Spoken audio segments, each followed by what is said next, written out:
The following podcast is sponsored by Structure Tech. It bugs me when you hear about kickbacks. Just that word It's a bad raises word. the hairs on my neck. It's a bad word. Yeah. Referral fee. Is that better? I hear kickback.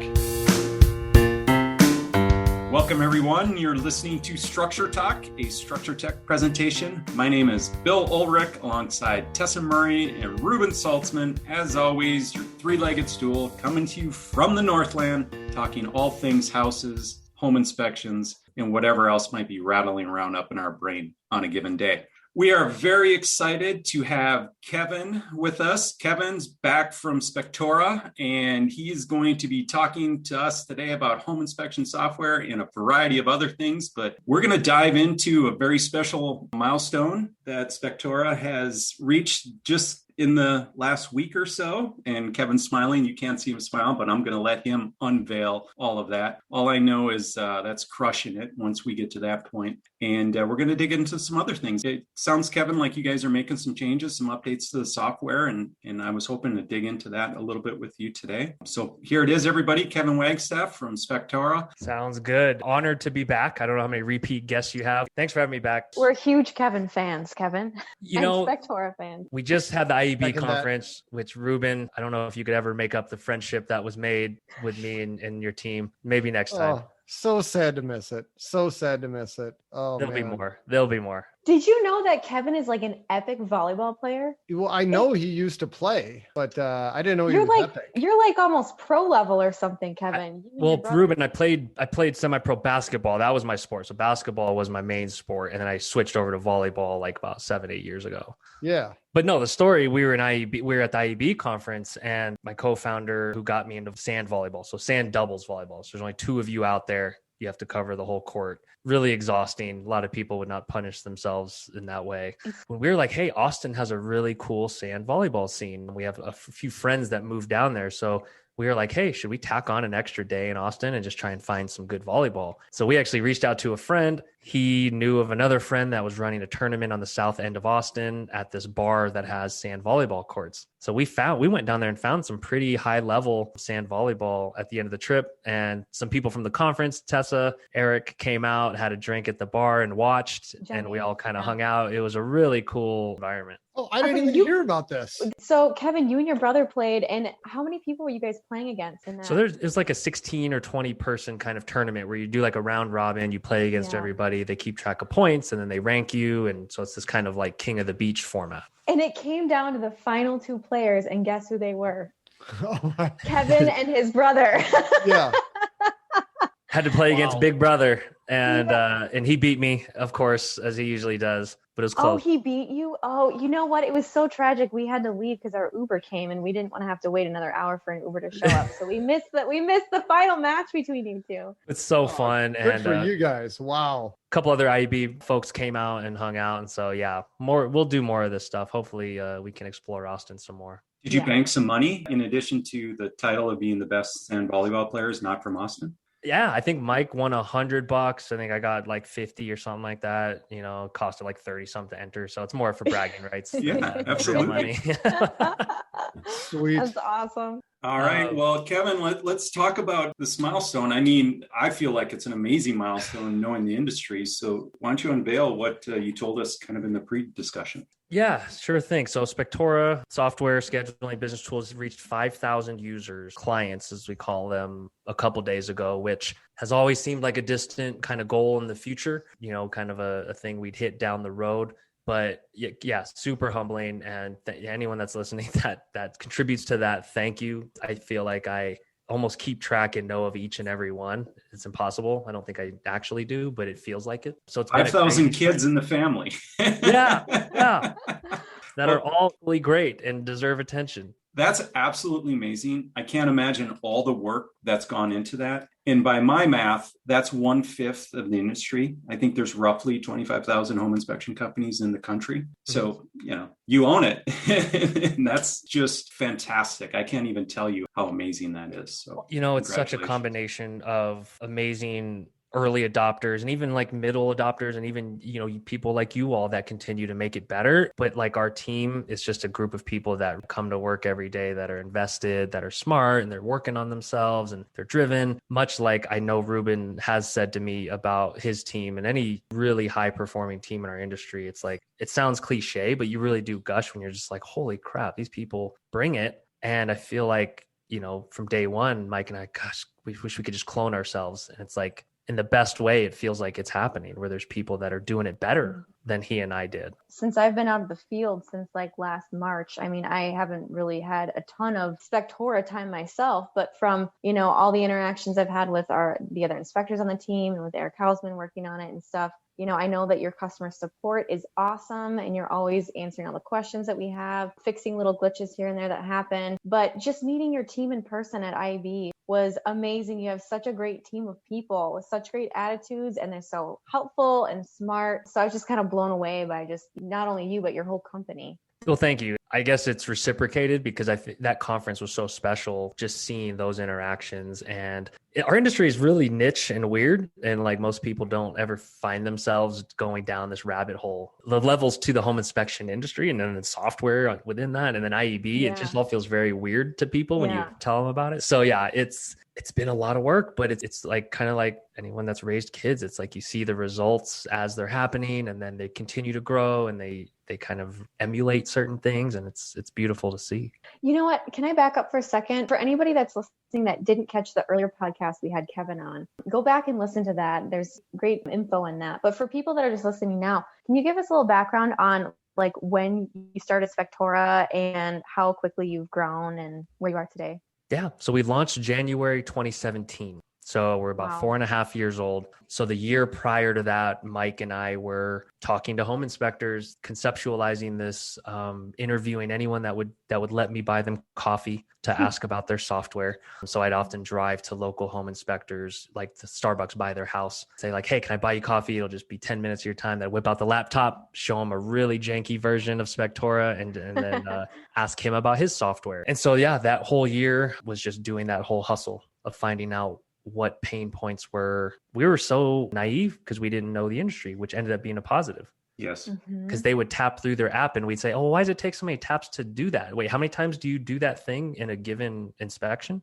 Okay, let me add that up. Okay, so you're spending like 3 hours there and then you're going home and spending 3 hours. It just didn't make sense to us. So it was like, that's like the benefit, I think, of any quote outsider in any industry. We dug deep and got a hell of a lot of no's, a lot of, hey, good luck, kid. No one's ever going to change softwares because it's really hard. And it takes forever and like templates. And Reuben, did you tell Kevin that? He just shook my hand and smiled and nodded. And that was it. I don't think I'm much older than Kevin. I don't think I would have called him kid. True. That's true. Yeah, you are 48 years in the inspection industry from the start of your career. So Right. I liked Reuben so much, and I was like, "Oh man, this guy's kind of the content king." So I was like, "I don't even care if they use us. I'm just happy to be talking to him." But yeah, launched in 17, kind of trickles of customers that would try us out, people that were willing to take a chance on us in the early days, and I would talk on the phone with them pretty much multiple times a day, like hours of just troubleshooting and going through, an embarrassing product that just like breaking, not working. So people think, bugs now are bad. Imagine back then. And I'm just like, trust us, it's going to get better. And we literally would build features like real time for people. So like that early user would say, hey, I need this checkbox to do this. And I'd be like, hold on, let me get back to you. I'll email you back in, 10 minutes. And I'd be like, Mike, you got to build it like right now. This guy's vocal. He's going to tell other people. And then Mike would literally call someone back and say, hey, refresh your browser now. And then that guy would be like, oh my God, you just saved me an hour a day. So those stories are so fun to think about of like the hustle and kind of, I think the beauty of our business is every home inspection company can relate to so many of those moments when you're just trying to win people's trust over, when you're talking to those first agents and they're like, who the hell are you? Why would I trust you with something so important? So ended 2017 with about 200 users. We were still very small and unproven and new and being told it wouldn't work and no one would ever use cloud-based software and, all the naysayers, and then went from 200 to 1,000 and then 1,000 to 2,000 and then 2,000 to kind of where we're at now. So wow. kind of dizzying. I think a team of 23 now. Reuben, 5,000 home inspectors. What do you think? That's crazy. That is Yeah. an insane part of the market. I mean, I don't know how many there's supposed to be in the US. I've heard the number 20,000 thrown around. Do you know how many we're supposed to have, Kevin? I wish we had good data. I really do. InterNACHI has 30,000 members, how many of which are actually active and in the business versus just doing their neighbor's house occasionally. And then what subset of that are tech savvy and kind of the same mindset of, as like a structured tech? I don't know. I'd guess 10 to 20,000. One of the documents I have access to is something called a business reference guide. We use it in a business brokerage. Business brokers use it all the time. When I look up home inspections, they list out 25,000 in change as how large the industry is in the United States. Okay. So that's where I pulled that number from. But 25,000, 20,000, 10,000, any way you slice it, 5 is a big chunk of that pie. So congratulations for walking in and providing a service that everybody clearly is gravitating towards. Thank you. It's surreal. And it's really cool to know and have friends that maybe have gotten a Spectora report that live in other cities, So it's like something I always ask friends when they buy a house, like, oh yeah, I got a home. So I'm like, who did it? Let me see the report. A very odd question, very personal, odd question. I bet.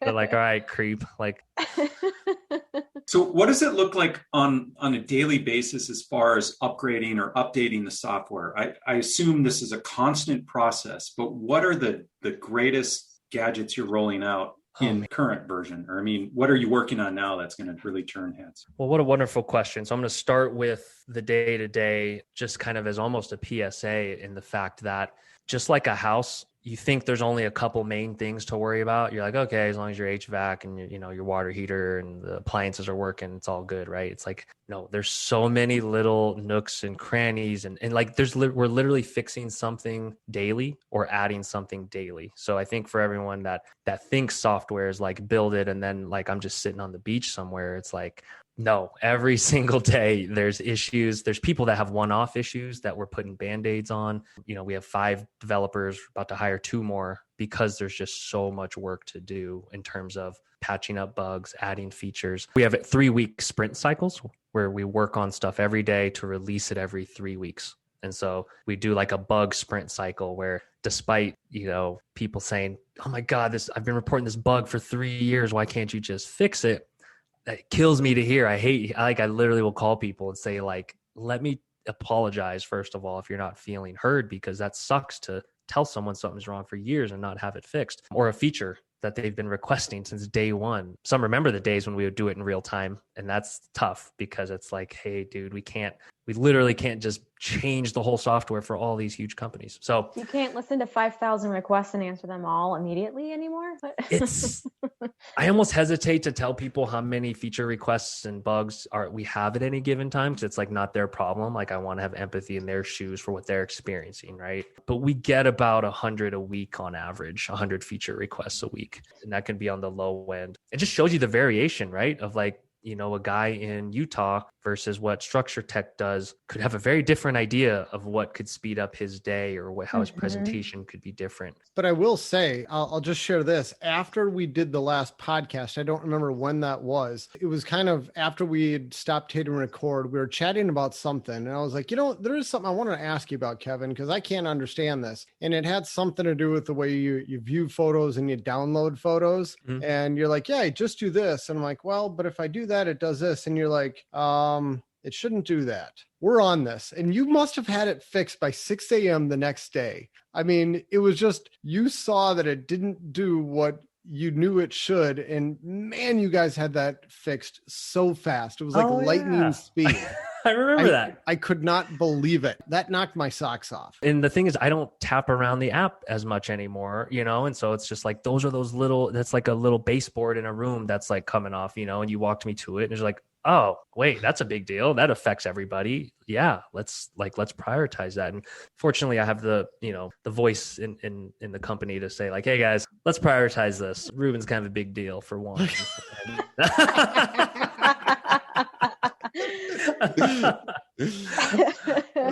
That's what George says all the time. Yeah.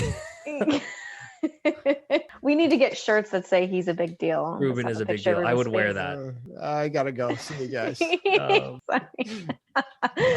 Embarrassing you. I'm going to try and answer this concisely, but big things on the horizon. We basically have revamped the hood of Spectora. So to give everyone context, when we built in the first year, Mike and I did everything quick and dirty because it was survival. So we built things quickly with maybe technology that gets it out there, but maybe isn't stress tested for like they say thousands of users.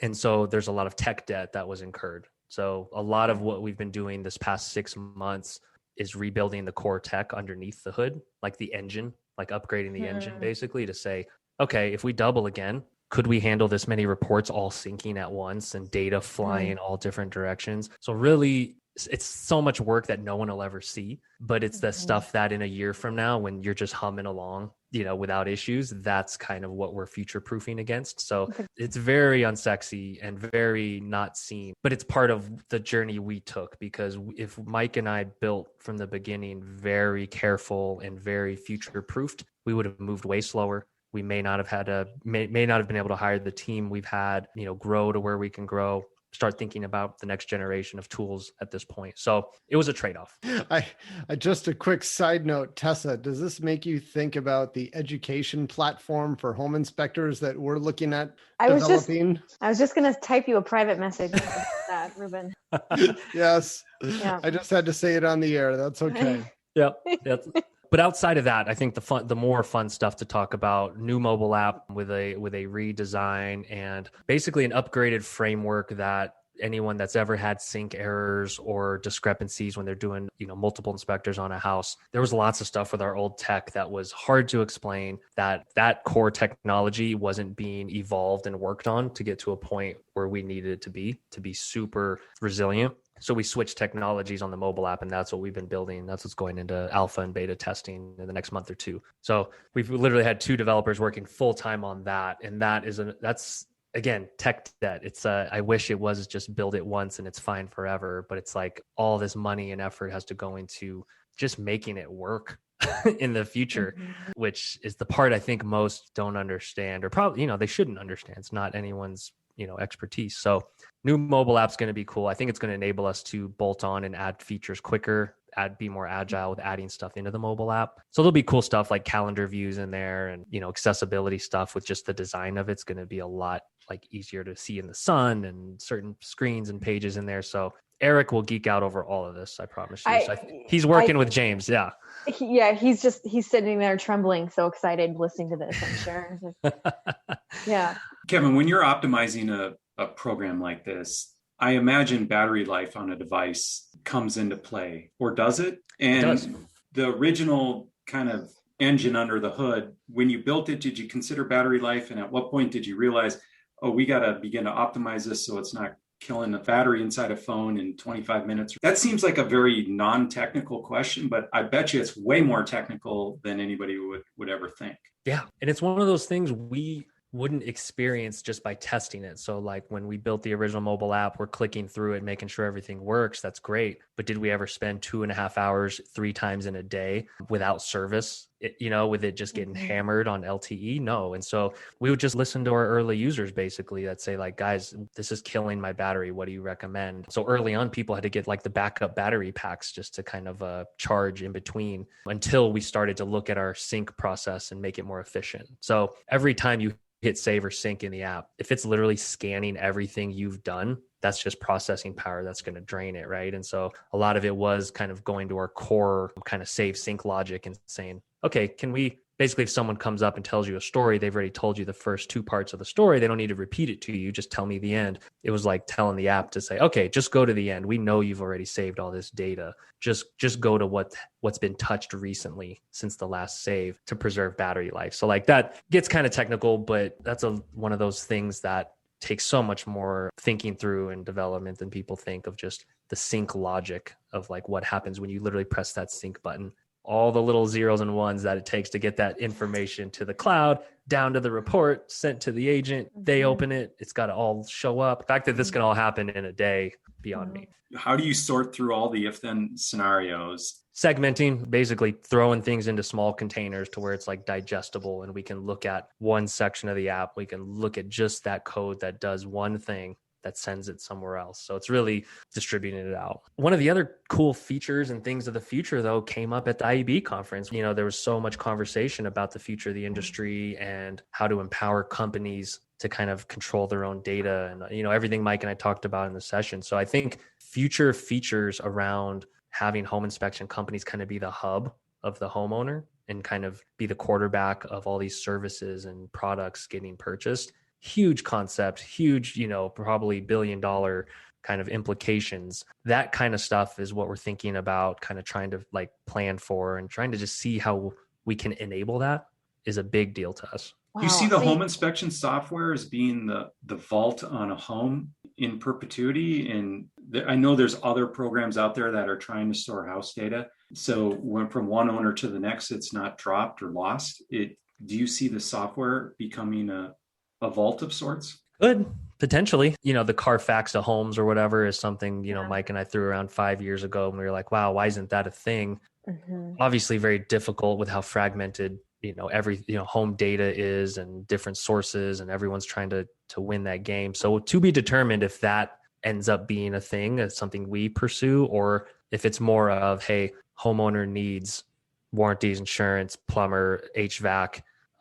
Do they get those via the home inspection company's recommendations, and how all that commerce flows?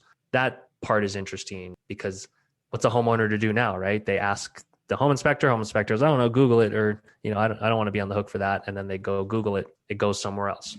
The home inspection business is the center of a lot of potential relationships, which I find fascinating about this business. Right? Like, you are the data finder, you are the aggregator of all this information, and you can control control is a bad word, but you can move a lot of chips around on this board if you want to. Yeah, I think we're in the early innings of kind of this industry getting more okay with that dynamic, and then the sophistication of the tools and the infrastructure. And I just think we're really excited to help be a part of that, because the traditional industry has always shied away from that. It was like, hey, I'm just the guy that hands you the report and I'm out. And I think what a wasted opportunity, I think, when it comes to, you know, a center of influence. Like, I don't think inspectors realize how much power they have. I think they do. And the association seem to want to distance the inspectors from being able to make that decision. Maybe I'm wrong by saying that, but I think there's a lot of people who know they have a lot of power in this. And power is the wrong word, but you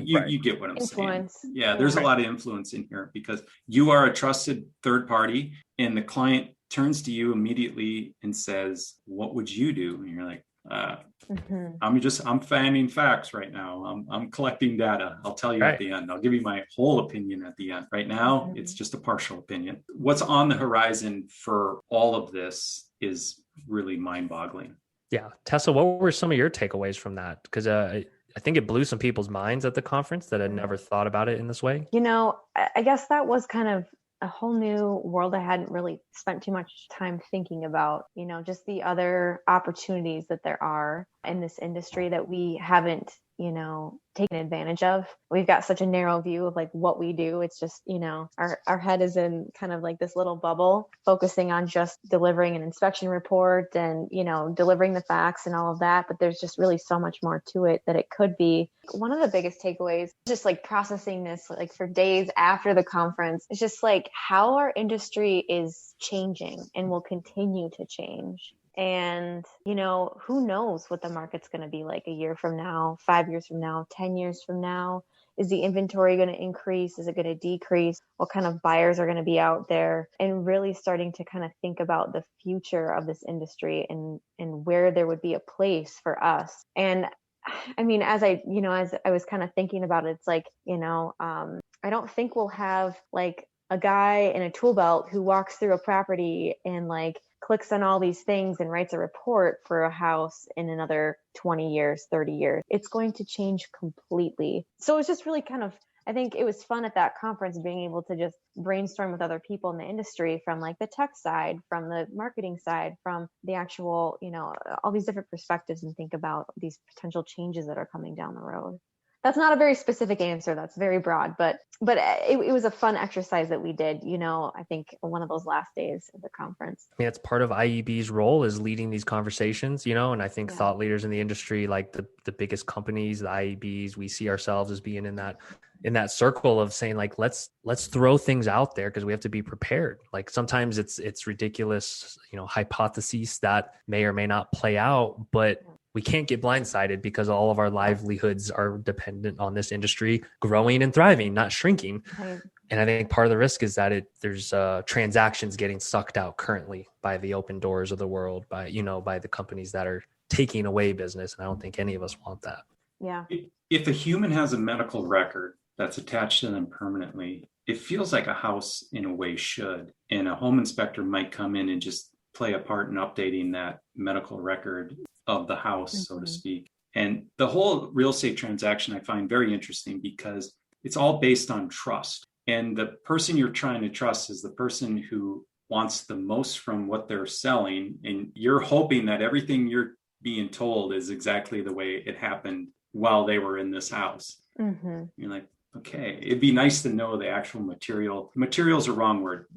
It would be nice to know the actual repairs and the schedules that repairs were made and that kind of thing over time. It just feels like a fair thing for someone who's going to put down a lot of money on an asset that should perform at a certain level. I love a future where that's the case, where the people doing the work can plug in and kind of document what happened, exactly what would the level of service or the standard of whatever they're doing. And then that's kind of this just like almost unbiased record is how it should be. Yep. We're a long way from that. There's a lot at stake, for people to put lipstick on a pig, as they say. So, it's beautiful. Yeah, exactly. Yeah. Yeah. Reuben, what do you think about all this? I see you nodding over there and thinking, I see the wheels turning.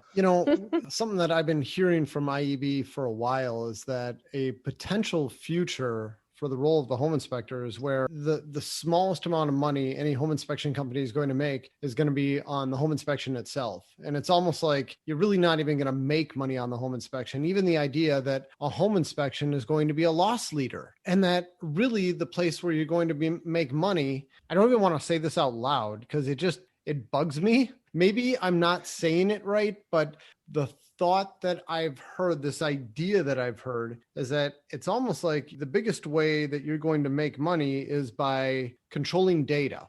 And what I end up hearing is that it's like selling your clients' data. And that's one thing that just, it drives me nuts. I don't like the idea of that at all. We have never dabbled in that even. So I hope that's not where things are going, but maybe a nicer way of putting it. And maybe somebody who's listening to this and is like, no, that's wrong. They might say it's just a matter of controlling services and making more services available to a homeowner, being helpful and being a conduit for these services that people need. It's like, all right, you need a plumber, work through me to get that. And it's lead development that's being funneled through the home inspector. I've heard people say that this very well could be the future of home inspection companies. I think you just nailed that. Yeah. I think you just worded that beautifully, because it's funny you say that because everyone throws out the word data and control, and it's heavy phrase. And I never word it that way when I'm like, well, if you're just being helpful, referring someone to a trusted partner who they may or may not have found otherwise,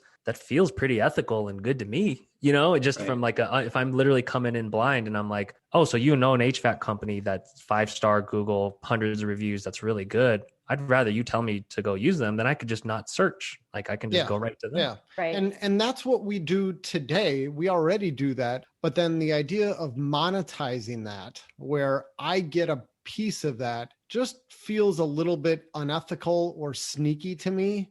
And that's the part that I have a tough time getting over. And Bill and I have probably discussed this for hours. Mm-hmm. Yeah.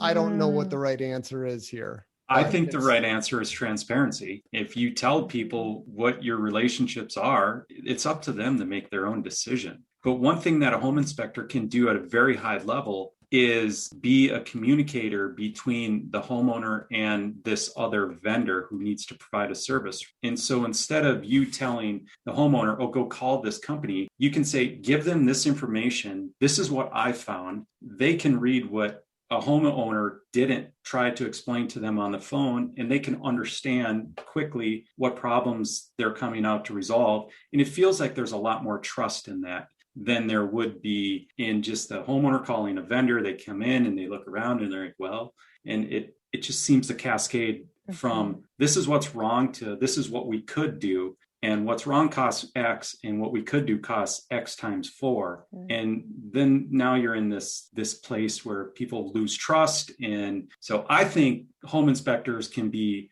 conduits to great communication and relationships between vendors and homeowners, because they wrote up the comment or the problem and they gave it over, and somebody was able to almost diagnose without having to be in the house. Yeah. And it's a great debate. One other thought I want to share on this. This thought popped into my head as I was talking, and I didn't want to sidetrack the one way I was going. But one other thought is, when I was joking about the home inspection being a loss leader, is that at Structure Tech, our home inspections are almost loss leaders. Like, if we didn't have ancillary services such as radon, sewer inspections, chimney inspections, our company would be in the red. We would lose money. And part of it is that we just started out paying our home inspectors such a high commission split at Structure Tech that it's not really sustainable if we're just doing home inspections. Thankfully, we have a bunch of other services, but it makes me think of, like Best Buy selling a laptop. They don't make any money on the laptop. They only make money if you buy, a protection plan and cables and this, that, and the other. It's the only way that business works. And most home inspection companies don't have this problem, but we do.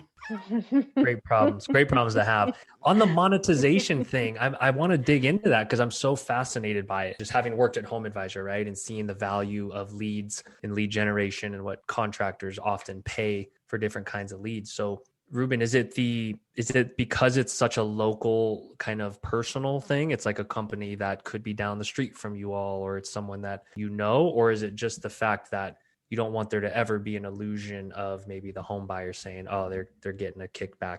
That's exactly it. It bugs me when you hear about kickbacks. Just that word raises the hairs on my neck. The bad word. Yeah. Referral fee. Is that better? I hear kickback. It's like, there's such a clear line in this business where we could never even consider giving referral fees to real estate agents. Right. But then why would it be okay for other service providers that we recommend to give us a referral fee? How is this any different? That's what I can't get past. Yeah.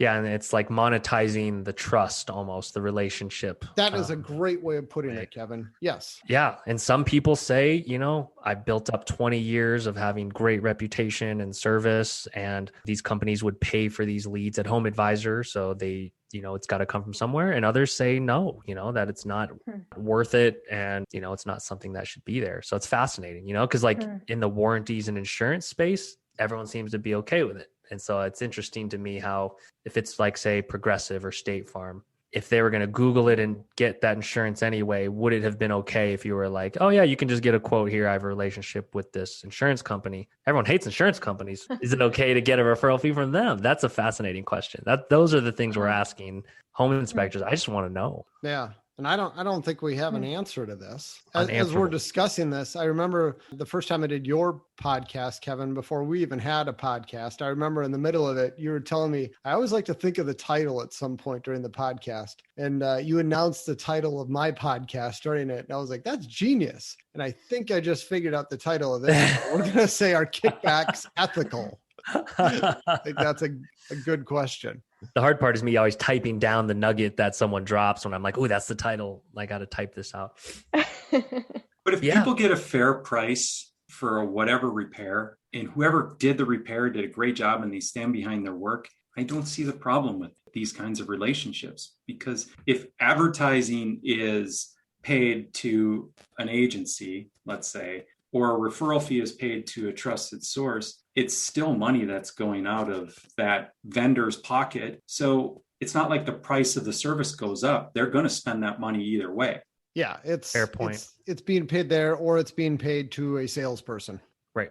Just feels less oily if it goes to a salesperson. Is that what you're saying? We've kicked that around, Yeah, Bill. that's true. We've kicked around. There's actually a few inspectors on our network already that are selling advertising space at the end of their reports. They created a section for partners. And so then you're right. That exchange of commerce is like, so it's viewed different, but it's still an exchange of money. So it's interesting to say like preferred partners as the last section in the Spectora report. What if you allowed, 2 of each category to be there? They're paying to be on your park bench, kind of. That's an interesting thought. And then the other side of that, it's like real estate agents will do that all the time.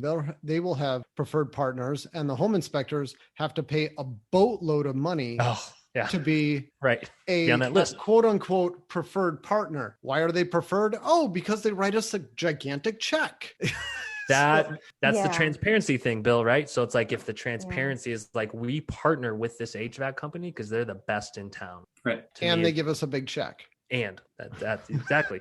And they're willing to advertise with us because they know we attract the best in town, that kind of thing. So yeah, it's the devil's in the details, I think, with all this stuff. These relationships exist all over throughout all kinds of different industries, and some we accept without a problem, and some we have these big problems with, and I don't understand why. I think of home inspections as home inspectors can't work on homes they inspect. Yet I go to the auto mechanic, and if they find something wrong with my car, they fix it. I don't drive off to somebody else to fix it.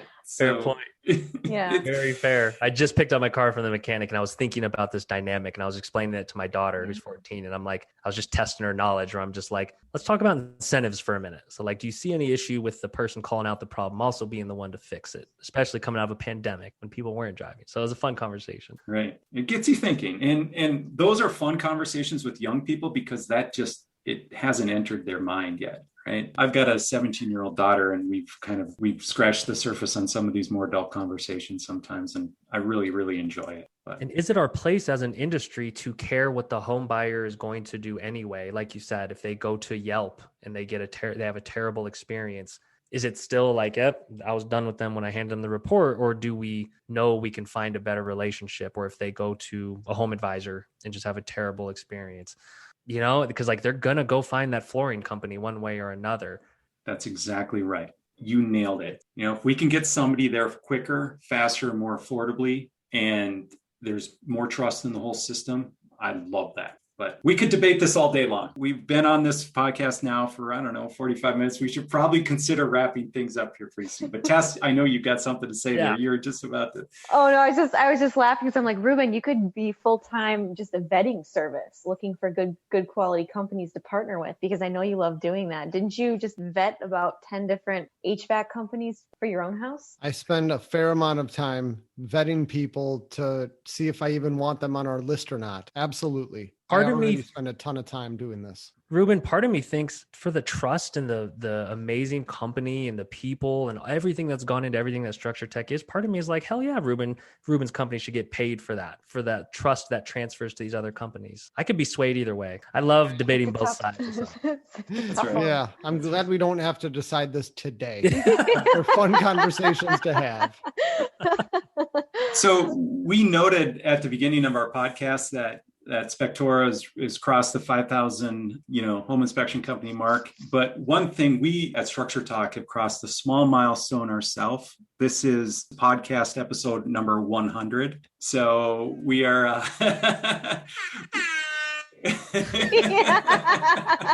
Awesome, guys. So cool. and what thank better you, Kevin, person to have on? Thank you for spending the time with us. Couldn't think of a funner person to have a conversation with over episode 100. So thanks for joining us. We should put a wrap on this. You have been listening to Structure Talk, a Structure Tech presentation. My name is Bill Ulrich, alongside Tessa Murray, Reuben Saltzman. Thanks for listening. We will catch you next time. For more information on how we can provide you with the right information about your home before you buy or sell, contact us at structuretech.com.